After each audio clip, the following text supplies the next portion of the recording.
Hi, welcome to the Neshamas podcast. We at Neshamas are on a mission to promote mental and emotional health within our community. Among the many ways we do this is by empowerment through education. This podcast is where we get to listen to personal experiences of those who have been affected by mental illness, the pain, the struggle to get better, and today, by the grace of God, have emerged with a message of hope and healing. My name is Moshe Chanan. I am a grateful addict in recovery, and I am a certified life and addiction recovery coach. I'm here to encourage vulnerability and allow for hope to emerge from the internal journeys we share. Please join me, hear the stories of these heroes, and know that you are not alone. Hi, everybody. Welcome back to the Neshamas podcast. Today, we have a guest, a good friend named Freidel Levin. And over here, we hope to talk today about Freidel's story of growing up as a foster child and going through life, struggling to feel enough, searching and finding a sense of belonging. And today, living a healthy, balanced life while being a single mom and a business owner and a friend. So, welcome, Freidel, to the podcast. Thank you so much. Thanks for having me. You're welcome. Can you tell anybody who's listening who may not know you today? Because Freidel is a business owner of Mimulo's flower shop, and you may see her on Instagram or on any other social media platforms. But if you do hear these parts of Freidel's stories, I believe that it will give you a better understanding of what others are dealing with, as well as if you may be dealing with something that she's been through. Here's a sense of you're not alone, as well as some direction you can learn from Freidel's story of how you can also live a healthy, emotionally balanced life. So, Freidel, can you tell us a little bit about childhood, being a foster child, how that started, and what was your first experience that you can remember in that? I grew up upstate. I was born upstate on a farm where my father was the mashgiach. And at 2 years old, I was found by a neighbor walking on the highway that was down the hill from our house. And at that point, I was put into the foster care system, but in the home of a friend of my parents. I was there till I was 4. And that's where I was potty trained, and that's where I was, taught how to get dressed and numbers and all those kinds of things. I don't remember any of it. And my earliest childhood memories is dysfunctional. I remember my brothers, who were born like 3 and 6 years after me, riding their bikes on Shabbos on the street and how anxious it made me feel. I remember being in the house and it was messy and feeling so uncomfortable. I remember so many dysfunctional moments, and that's what the bulk of my memory of me as a child is. When I was 8 years old, we went to the bungalow colony. My brothers were out of control, and I had enough. When we got back from the bungalow colony, my suitcase was already still packed. I took it and my Shabbos coat, plaid, green and black Shabbos coat with a brooch on it, and I walked back to my foster family's house. They lived, 4 or 5 blocks away, and I just went there, showed up on the doorstep, and I never went back. Incredible. Can you tell me a little bit, just because I just don't know, when you say your older brothers, you're talking about from your biological parents? Yes. So I have 2 biological brothers who are both younger than me. Mm-hmm.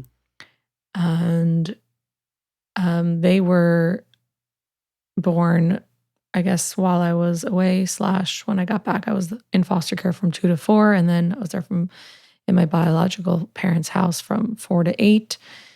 And it was, and I walked away at that point. They were not my family anymore. And I had as much contact with them as I was mandated to. I was in the foster care system. I had to go to visitation once a week. What was that like? It was excruciatingly uncomfortable. I didn't want to relate to these people. They were not part of my story anymore. It was almost like I divorced them. Like I just walked away because it was too uncomfortable. Is there any conclusions that you made about yourself based on that experience? Absolutely.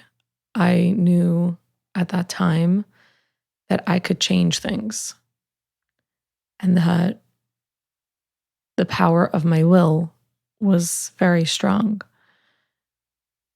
It also made me think that I knew everything, which both of them came into play later on in both good and not so good ways.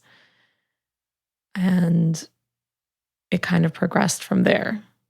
Like at that time, I knew that I could take care of myself. So after that, I was, a foster kid in this home where they were so good to me and gracious and welcoming, but I still wasn't theirs. I was a foster kid. And you saw yourself as a foster kid? Or I think that I didn't for the most part because I willed myself not to. And then there were reminders that were extremely painful. It was the times that I felt like I didn't belong or that I was reminded that I didn't belong. Maybe not even, most likely not overtly, it wasn't intentional, but I understood the message. And not because they didn't love me. They did in their way. They love me and they still do, and I know that. But I wasn't one of them in all the ways. So it became very imperative that I find a way to belong and be normal, quote unquote, like that. Presenting as normally as possible was extremely important to me. When I saw my biological parents on the street, I would cross, didn't want to have contact with them. When I was given a choice at 14 if I wanted to continue visitation, I chose not to continue. I wanted nothing to do with that part of myself. And that's what I was allowed to do. What role did school have in any of that process? Like, what was school like? School was interesting because I remember as a younger kid, like in first and maybe second, third grade, I remember the feeling when I was with my biological parents of being like almost in hiding in school, trying to be more normal.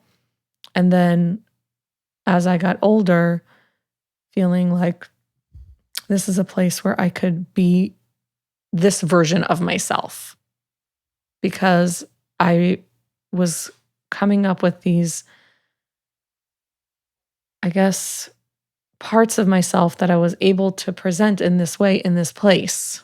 I think we all do that. We all have that like home self that fights with our parents, and then we have that friend self that's understanding and caring as a kid. Like those are things that we do. But for me, it was like inside the house and outside the house. And when I was when I left and I was permanently in foster care, I didn't know that it was permanently. It was just like, it was something that never actually officially happened to my end. It was just like showed up there. I don't know how long this is going to go on for, but here I am. So the school was almost like a reprieve. Like I know I'll always go to school. And I think that I found comfort in that.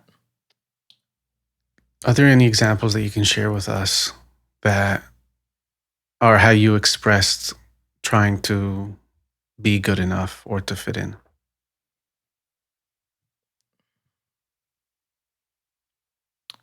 can't think of concrete examples because I think it was a lifestyle. Mm-hmm. I had great friends in elementary school who I love dearly, and they had that normal family, both parents, everyone would yell at home or hang out and I wanted to be with them. I wanted to see it, I wanted to learn it. I didn't recognize it as that at the time, but I loved to be around a regular house. Didn't matter if it was uncomfortable to me. That was part of it. Mm. The fact that they could feel strong enough and secure enough to fight with their parents was monumental. I never had that feeling. I was, I was a temporary. I didn't have my own bed for a long time. I didn't have a place, and they did, and I wanted to see it. I wanted to know what it felt like as much as I could. So I think that that's a part that I could really pinpoint that felt in that way. But there, it comes with all the things like the the kids that want to fit in and that wear their uniform the same way everybody else does because they want to conform or they want to be like everyone else.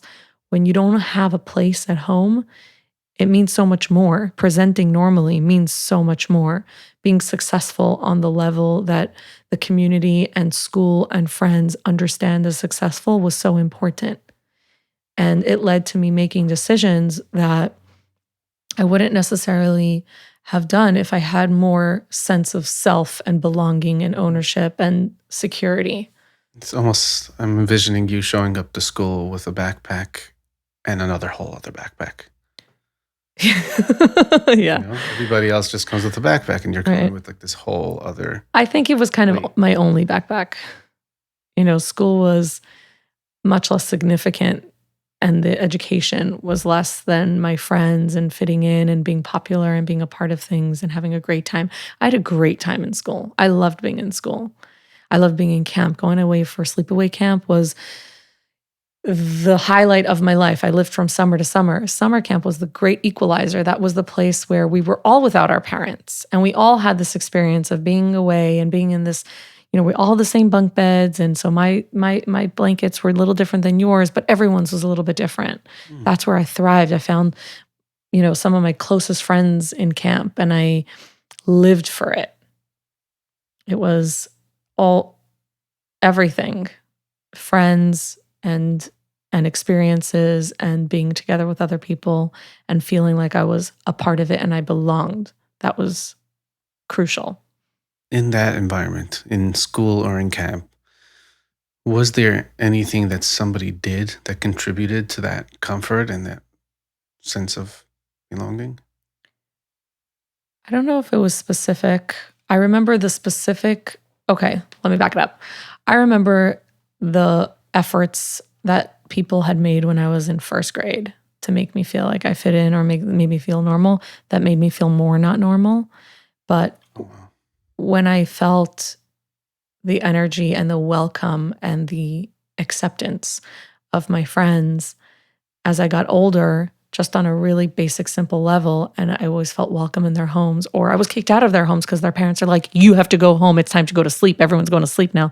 That felt so normal to me, and that felt accepting, to be treated like a regular kid, not like a kid that needs extra attention or extra help or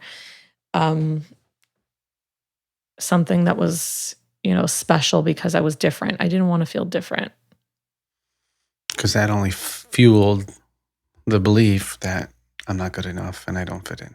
Yeah. Yeah, I guess. How long did that go by? Like the idea of school being like that and camp being like that? Like, did it go through teenage years? Well, I don't know if it was as poignant as when I was younger and I needed it so much more. At that point, it just became my reality.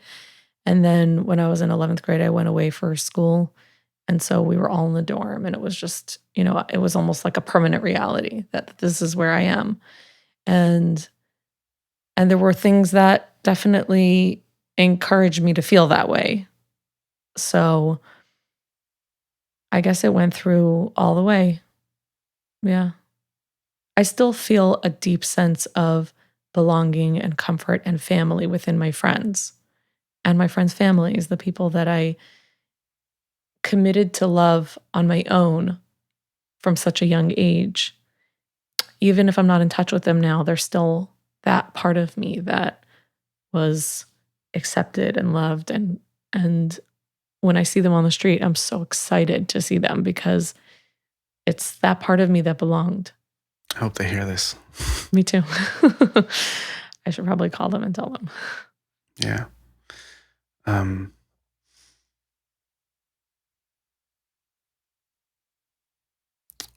What do you think you can speak to a foster parent that would be what really helped you in those years? Or even a community member that acknowledges and knows that a kid is foster care? I think that the same thing that other kids need, foster kids need, like love and boundaries. And I think that for me, I can't say so much would help me. I would have to think about that more. But I think that what would have helped me were boundaries and not being able to get away with everything that I got away with. That could have, because boundaries make people feel safe. And I didn't feel like that. I didn't feel rooted or grounded. Whatever I wanted, I was somehow, I didn't get away with everything, but that is, making a kid feel like you pat them on the back and, you want to make them feel good. Not necessarily what they need. They need love, but love looks many different ways. Okay. Are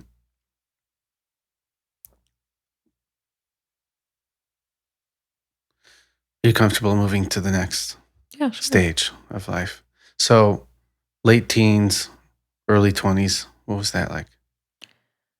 I was looking for belonging. I was looking for roots. What do you mean by roots?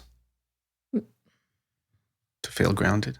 I think it was to feel grounded, but that was the word that I latched onto at an early time where I wanted to feel like there was a place that I was deeply embedded. Oh, wow. It was this wish that no matter what, there was a place where I could always come back to. And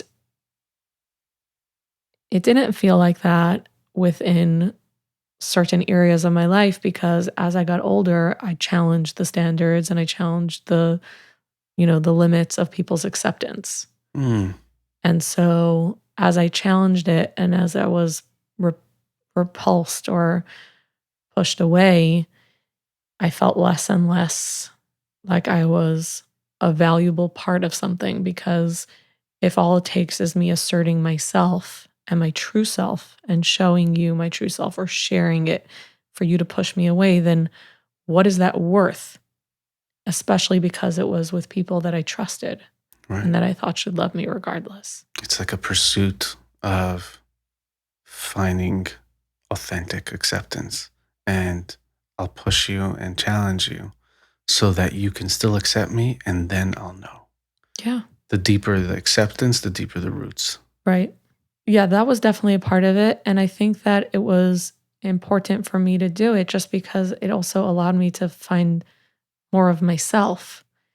It wasn't that I was only trying to push them. I was pushing them because I was trying to find myself.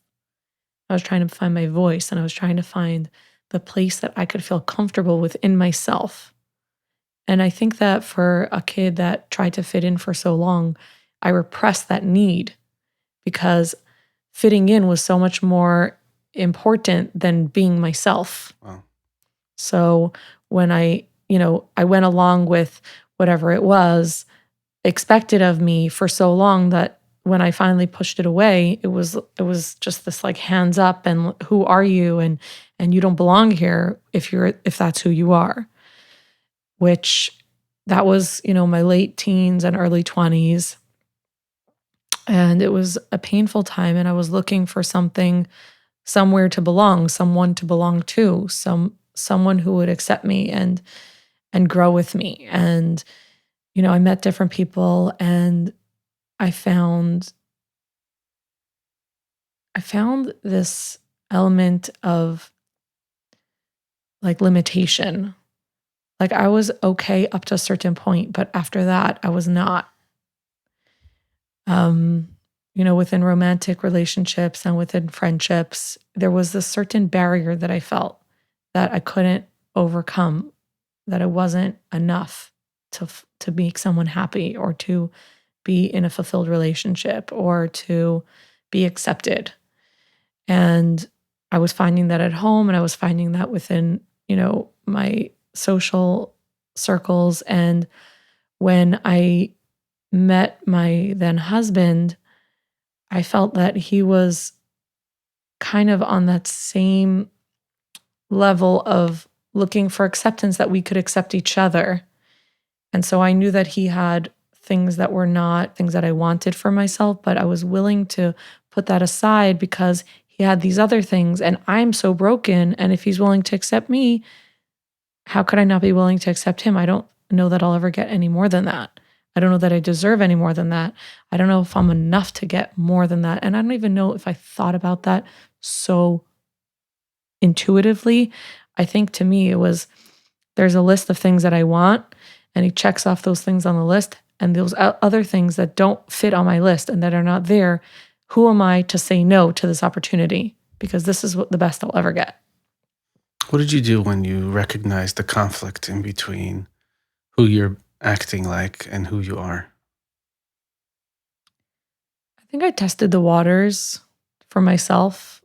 It was a combination of recognizing my strengths and recognizing what my opportunities are. I didn't have family to fall back on. I didn't have resources except for my own wits that I could see at the time.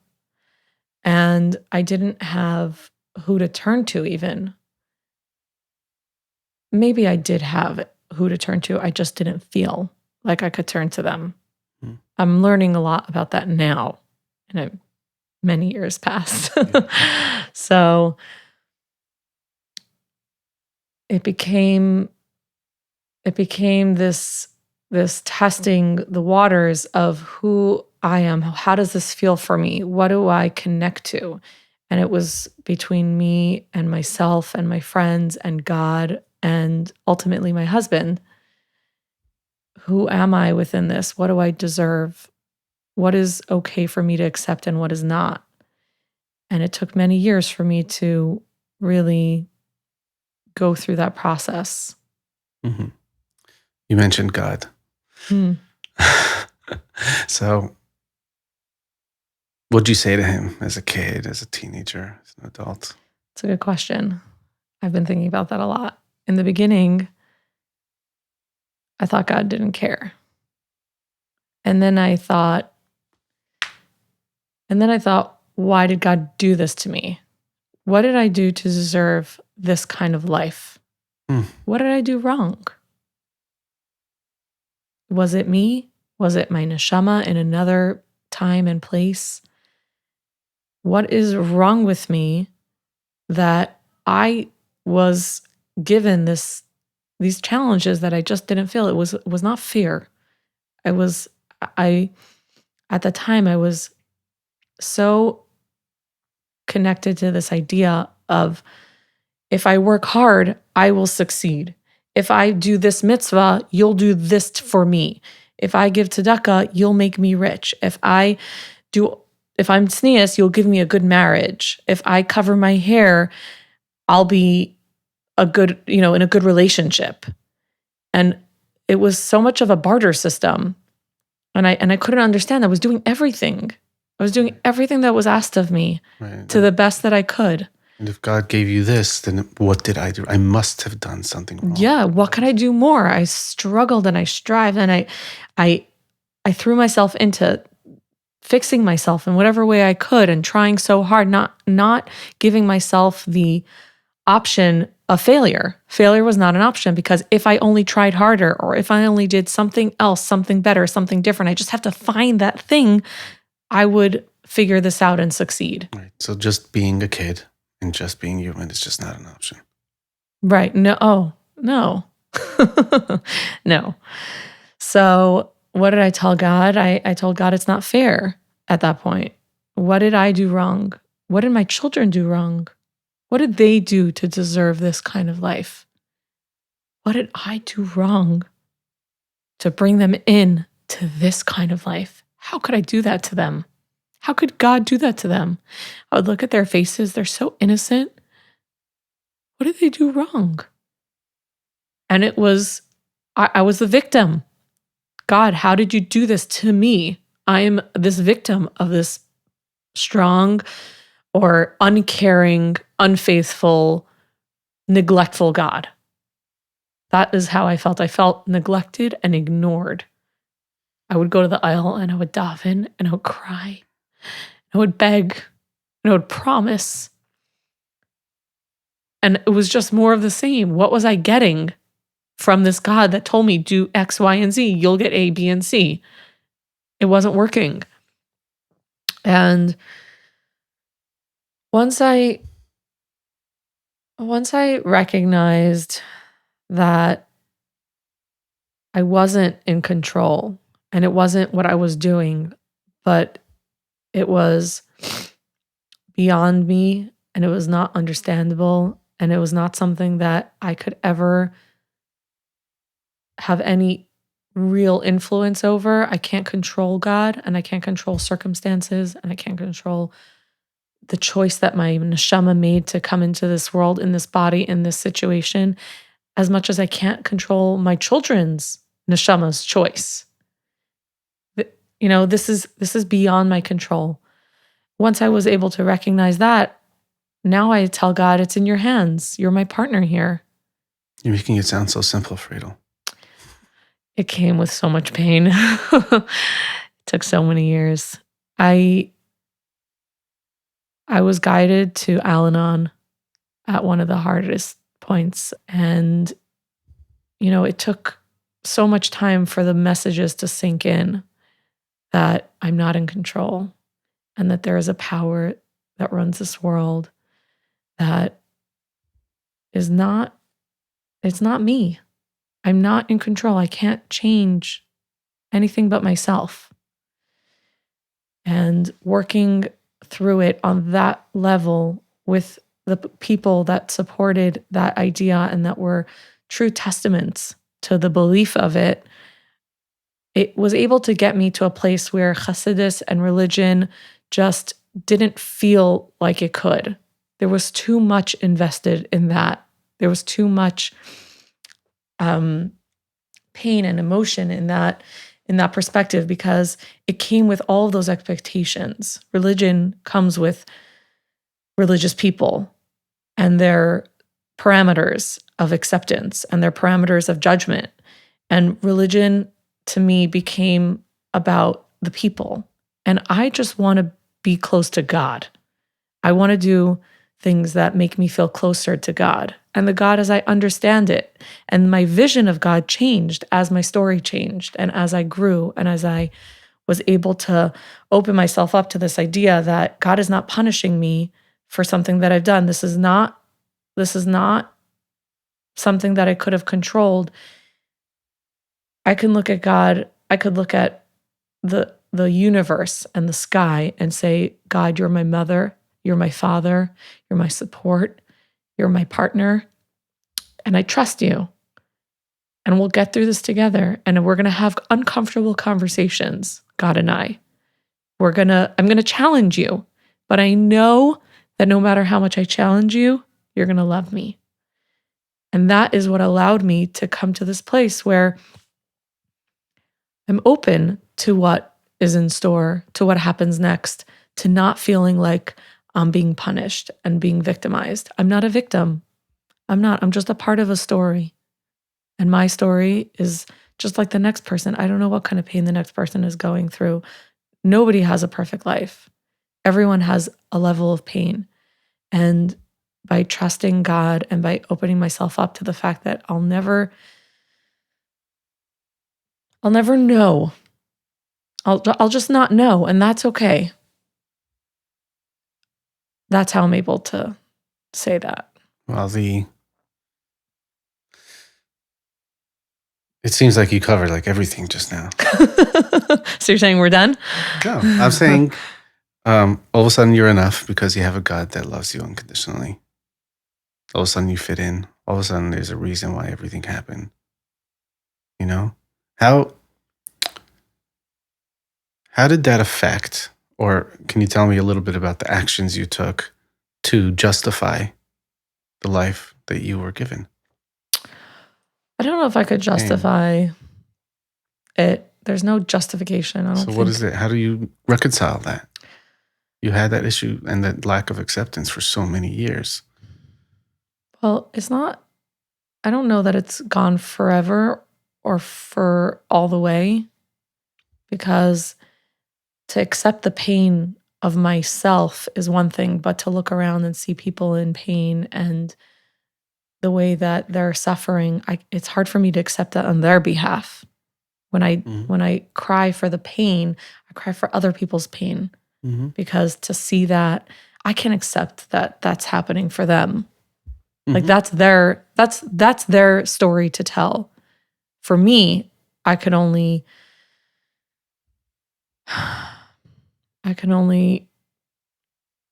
just let it be, a step outside of myself. How did this change in your relationship with God affect your relationship with your kids and how you see them? I think that allowing myself to be accepted by God as I am exactly today in this moment, regardless of how I might change and struggle, and that I might be in a different frame of mind in another minute, and know that I'll still be accepted then, allows me to also look at my children and accept that their character is their own. And they were born with it, just like they were born with their eyes. And when I look at them and I'm frustrated, I try to just think of what I want God to think of for me. I want God to think of me as God's child, to only have the best. So when I look at my kids and I'm being challenged in my head, I'm just thinking, I only want the best for you. I only want the best for you. How can I relate to you so that we can get through this? Because that's what I want for you. I don't want to be right. I don't want to be in charge. I just want you to have the thing that you need. And if what you need is for me to be in charge, then that's what I want to give you. If you need a boundary and you need me to hold you safe within that boundary, then that's what I need to give you right now, because I only want the best for you. Is there any way that you implement this concept of giving your kids this sense of roots and always having a place? Are there things that you do today to build that for your kids? I think I maybe do it too much. You know how we always veer extremely off. I think my kids have a very strong sense of self and security with me, where they know that they'll, I'll always take care of them, because I also tell it to them. Like, you could fight with me now. I'm your mother forever. I will love you always. And I'm always going to be here. I'm always going to take care of you. And I tell them, when they're little, you'll always be my baby. Doesn't matter how big you get. And when I look at my 12-year-old, who will be 13 next week, and I talk to him, I tell him same thing. It's like, you could get as big as you want, but you'll always be my child. I'll always be your mother. So you'll always respect me, and I will always love you. And we'll have a great relationship. I'm not your friend. I'm not someone that you can grow out of. I'm someone that's going to be with you forever. So I think it comes out differently in different ways, but it goes back to the original thing that we talked about, love and boundaries. And I really work hard on myself to implement them from a place of safety and health, not from a place of power and control. Wow. Or a loss of control and just feeding chaos. Right. Yeah. I'm a part of it. And I struggle with it.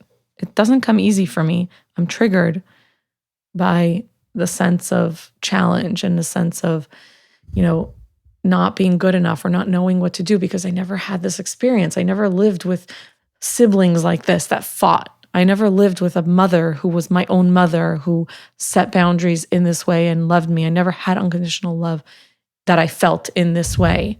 So I always feel like this imposter, almost like I'm making this up as I go along. Like I'm still looking to find validation and guidance in books and friends and mentors. And so I struggle with that.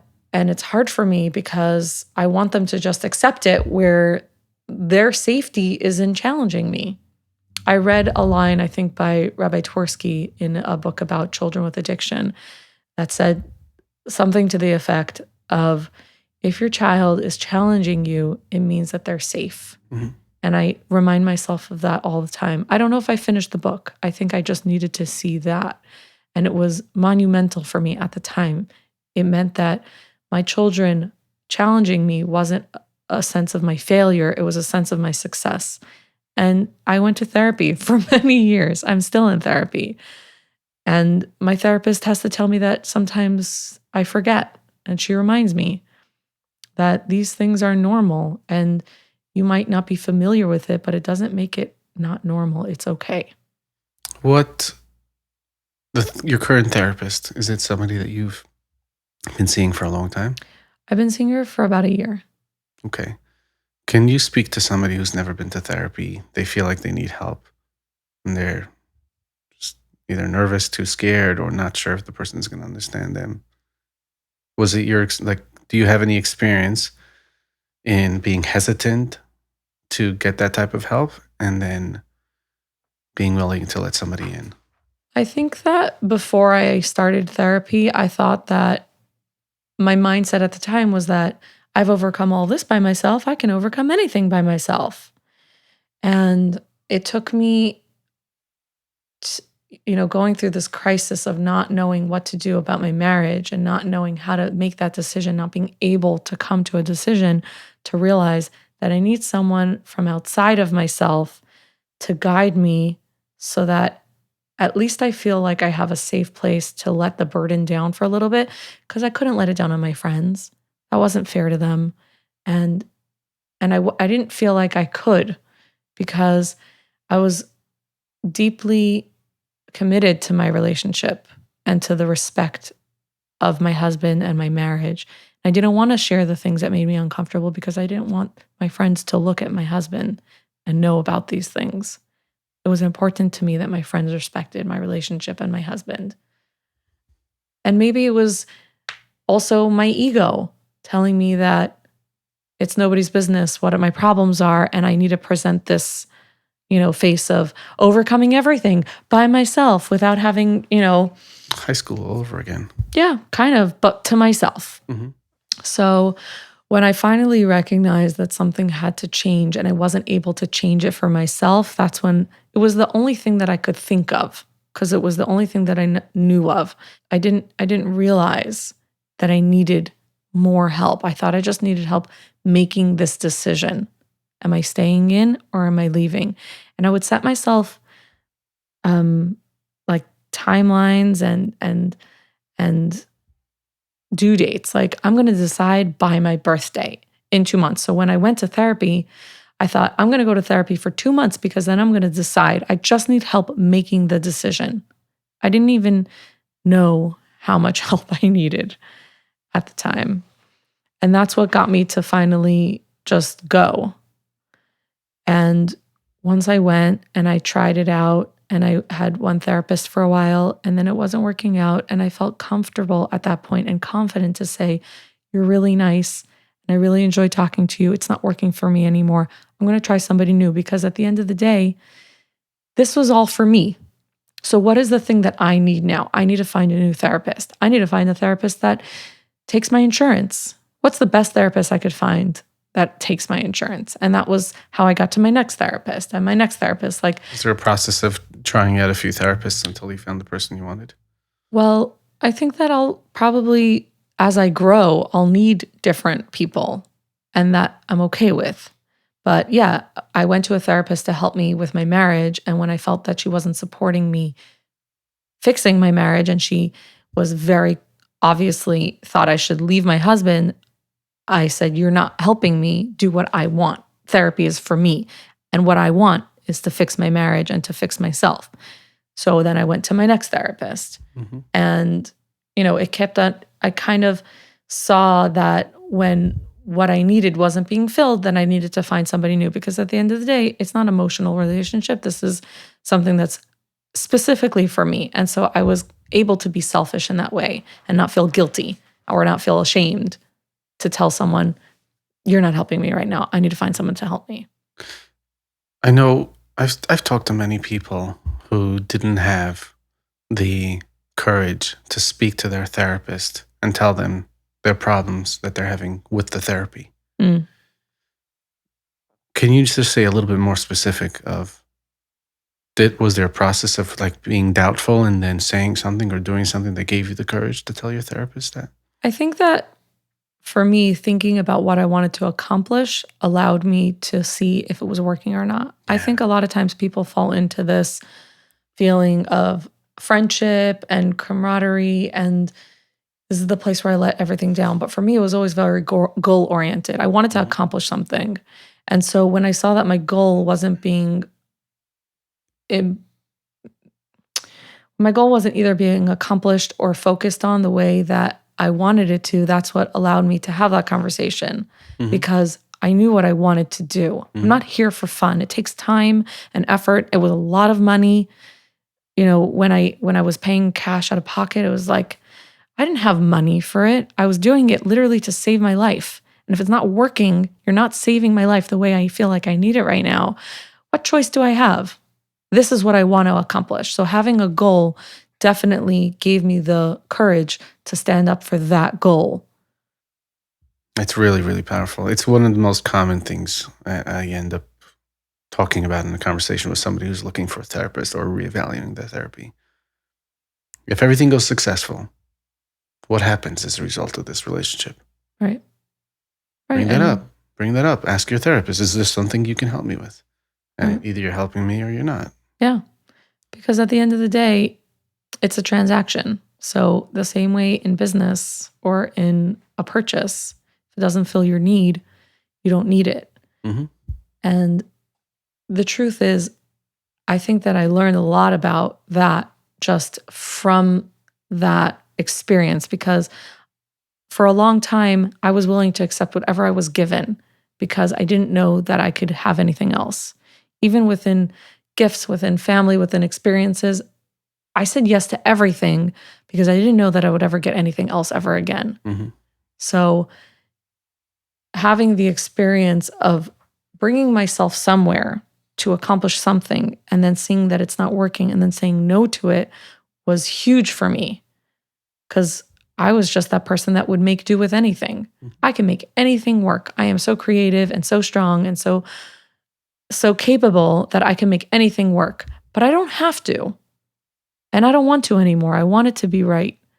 I want to find the connection with a friend or a person or a therapist or a vendor, even in business. If it's not right, then I don't have to do it. If you're not the right client for me, we don't have to work together. It doesn't have to happen because I have an infinite loving God who will give me what I need. I'm connecting deeply to that concept of I don't have to. I think of people like myself at a time where the thought of getting high, drugs, drink, whatever it is, came into my mind and I had to have it. I don't have to have it, right? And I just thought that was very powerful. I'm not sure if that's something that you struggled with, but it sounds like that was something that through the process you were able to get to. I definitely felt that way. The space in between, like Viktor Frankl says, the space in between stimulus and response. Right. I have this customer. I have to. No, there's a space where I could decide, no, this is an evaluation can happen and I don't have to have it. It's interesting that you say that because I never thought of it as a compulsion so much as like just an opportunist. And I looked at it in this way that like, yeah, I'll try anything. I'm willing to do whatever is offered. But yeah, it comes from a place where I'm not in control. And I'm letting myself get pushed around by something that I think that I want, but do I need it? Do I have the critical thinking and the strength to follow through on saying yes or saying no from a place where it's strong and healthy? I guess there is a part of me that maybe I don't suffer from addiction in the classical way, but I was definitely addicted to not missing out on anything. FOMO is cliche, but it's a real thing. I didn't want to miss out on anything. I wanted to have all the things and try everything. Right. Did it come from a place of, this is all I'm going to get, and if I don't take this, I might not get another chance. I might not ever. For sure. Because what is in front of me is all I'm going to get. 100%. I don't deserve more. When it came to finding a husband, when it came to jobs, and when it came to even within my business growth, it was the beginning few years of our business was so much of listening to what the clients want. And because the client came to us, we thought God brought them to us, we have to accept it. Not realizing that God brought it to us to give us the ability to choose, because we could choose. And when we learn that in personal life and in business and even in growth, you get to choose. It makes a huge difference. And the way that I feel like I apply that in a day-to-day way is my mantra when I'm faced with that kind of thing is just, I need to think about it. I need to think about it, which gives me space and gives you space, and I can step away and I could think, is this something that is going to be good for me? I could want it. I could want to go party, and I could want to go and stay up late, and I could want to go and try this new experience, and I could want to have, I don't know, there's so many things that I could want, but what is it that is going to help me accomplish my goal of being that person that I want to be? Or what is going to accomplish the goal of being the business and the business woman and the part of the community that I want to be? And how do I want to stand on my feet and present myself? That is my choice. Do I want to be that person that, is willing to go along with whatever everybody else wants? Or am I going to think about it, take that moment, and decide for myself what's right? It's amazing. I want to think about it means I matter. I am the most important person in my life. I have the right to make a decision. I have the right to choose. I have the right to have the best life. Yeah. It's very powerful. It's like monumental for me. We got to wrap up soon, but I wanted to know, we just came, or we're still in this pandemic of COVID, and your business got hit hard. How did having a program and a support system play a role in this process? It's interesting the way you asked the question, because as soon as the pandemic hit, everything shut down, including meetings. So while I was religiously going to Al-Anon meetings weekly, it changed the structure of my week because that wasn't happening anymore. And where's my program if I'm not in a meeting? So it took me a little bit of time to find the place that the program was inside of myself. Wow. Because going to a meeting was hearing what everybody else had to say and learning from them. But if I wasn't going to be in a meeting, I had to really talk to myself. And so for me, it meant a few different things. It meant reaching back into just the serenity prayer, feeling the trust and commitment to God, and that regardless, there is a plan and there is safety in the world because I believe that there's a God that runs the world.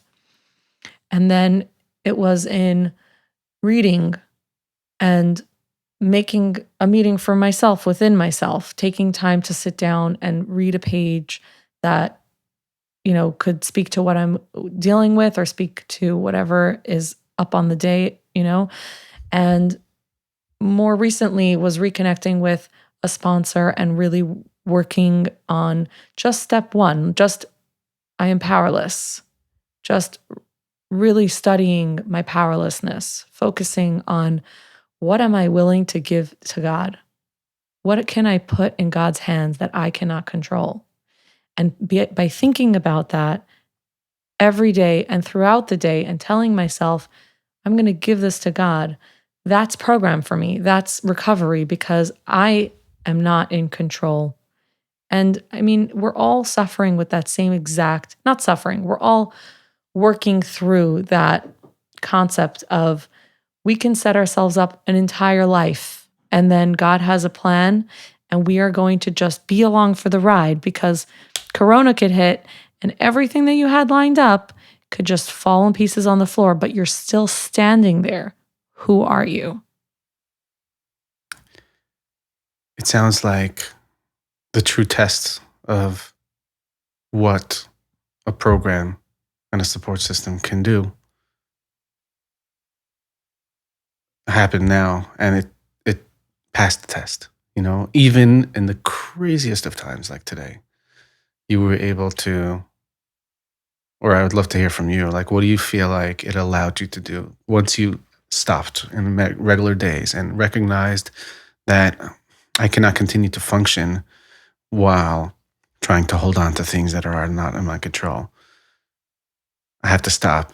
I need to read. I need to pray. I need to focus on myself so that I can be a better person of who I am. So, how did that play out? I think it was recognizing that I needed something. I think that for myself personally, when I'm in this place that I feel out of control and I feel paralyzed or overwhelmed, it's hard to see, or it was hard for me to see that I need to step out of it in order to be able to let it pass. Mm-hmm. Whereas until I found this place in myself, I would just really continue to be overwhelmed, just like freak out or blame God in my head and be angry about the situation. And I think that having this knowledge and safety that I could step out and focus on something that will help me, and I know what's going to help me, was allowed me to just say, okay, guys, I'm taking a break. I'm going to lock my door. I'm going to lock this door and that door. And I'm going to sit for 5 minutes quietly and I'm going to think about what I can do now to center myself. How can I get back to that place? And knowing that there was this framework that I could refer to was extremely helpful. Right. And different people find it in different places. People turn to the Tanya or Hayam Yaim, and people turn to God in so many different ways. But for me, this is what is working for me right now. What do you look like when you walk out of that room? I think I probably just look less tense, like smooth almost. It's just that letting go of I tend to hold all of that burden on my shoulders, and my shoulders are so tense and my neck has been hurting me for years. Like I hold it. When you give it over to God and you let go, it's like, okay, you could breathe a little deeper. You could, unscrunch your face. It's just a general relaxation of self. It's amazing. And I think what's so beautiful is what an example you set for your kids, and who you show up as when you're a mother. It's okay to be really intense, and it's okay to take time for yourself. And when you do, this is what it looks like. And I think that's beautiful. I hope so. Yeah. Who knows? Is there any last things you'd like to share?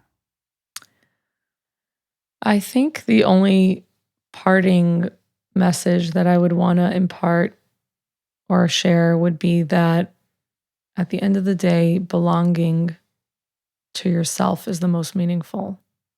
I think that's what I needed to learn the most, that I belong to myself and my strength and my center is inside of me. It's in my soul.